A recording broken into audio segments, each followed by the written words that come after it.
வணக்கம். ஜேஎஸ் கிச்சனுக்கு உங்கள் அனைவரையும் அன்புடன் வரவேற்கிறேன்.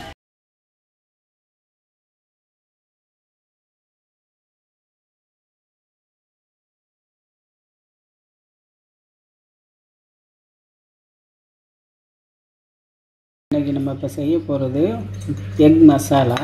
இதுக்கு இப்போ 4 முட்டை அவிச்சு எடுத்துருக்கிறேன். இப்படி அவிச்சு எடுத்துக்கோங்க. அதுக்கு 2 வெங்காயம், பெரிய வெங்காயத்தில் சின்னதாக 2 வெங்காயம் இப்படி நைஸாக நறுக்கி வச்சுக்கோங்க. கருவேப்பிலை, இது சின்னதாக தக்காளி, இல்லைன்னா பெருசாக இருந்தால் அரை தக்காளி போதும், ரொம்ப வேண்டாம். 2 ஸ்பூன் குழம்பு பொடி, மிளகாய் பொடி, இது 1/4 ஸ்பூன் மஞ்சத்தூள்.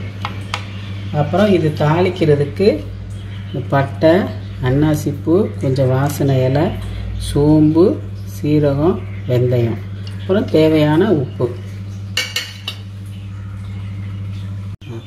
இப்போ இந்த முட்டையை இந்த மாதிரி கீறிக்கங்க. இப்படி கத்தியில் எல்லா பக்கம் ஒரு 7-8 இடத்துல கீறிக்கங்க எல்லாத்தையும். ஒரு முட்டையை நம்ம 2ஆக நறுக்கி இந்த மஞ்சக்கருவை தனியாக எடுத்து வச்சுக்கணும். இது மசாலாவில் கரைக்கிறதுக்காக. பாருங்க, இப்போ கொஞ்சம் இந்த அளவுக்கு எண்ணெய் எடுத்து வச்சுக்கோங்க. எண்ணெய் காயட்டும், தாளிக்கலாம். பாருங்க, எண்ணெய் காஞ்சிருச்சு. இப்போ இதை போடுங்க. பட்டை, நசிப்பு, தாளிக்கிற ஜாமான் எல்லாத்தையும் போடுங்க.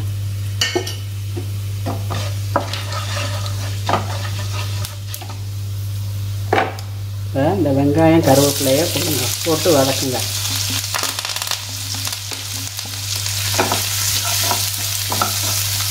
வெங்காயம் வதங்கிடுச்சு. இப்போ இந்த தக்காளி போட்டு வதக்குங்க. தக்காளி வதங்கிடுச்சு. இப்போ எடுத்து வச்ச மஞ்சத்தூள் போட்டு, இந்த குழம்பு பொடி 2 ஸ்பூன், இதுக்கு தேவையான உப்பு போட்டு நல்லா வதக்குங்க. இந்த பச்சை வாசனை போகிற அளவுக்கு வதக்குங்க. இப்போ நல்லா இந்த மிளகாய் பொடியெல்லாம் வதங்கிடுச்சு. இப்போ நீங்கள் இந்த தண்ணி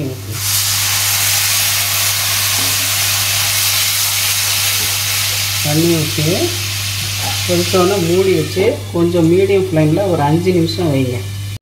இப்போ இந்த பாருங்கள், எடுத்தாச்சு. ஓரளவுக்கு வெங்காயம் வதங்கி பச்சை வாசனை எல்லாம் போயிருக்கும். இப்போ நம்ம இந்த மஞ்சக்கருவை எடுத்து வச்ச மாதிரி கூட இப்படியே நல்லா மசிச்சு விட்டு இதில் கலங்க. இந்த மசாலாவில்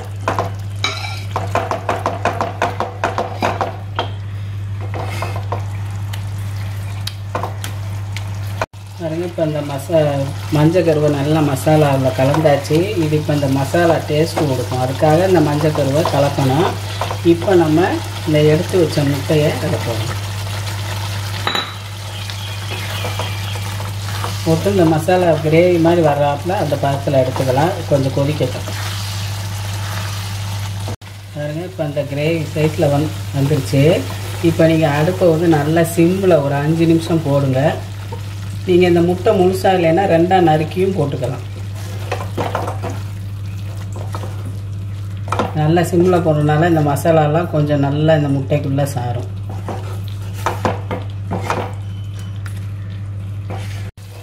இதாங்க 5 நிமிஷம் அனலில் போட்டோன்னா இந்த எண்ணெயெல்லாம் வெளியே வருது. இந்த மசாலாவும் நல்லா கரெக்டாக வந்துடுச்சு. இப்போ நீங்கள் அடுப்பை அமர்த்திடலாம்.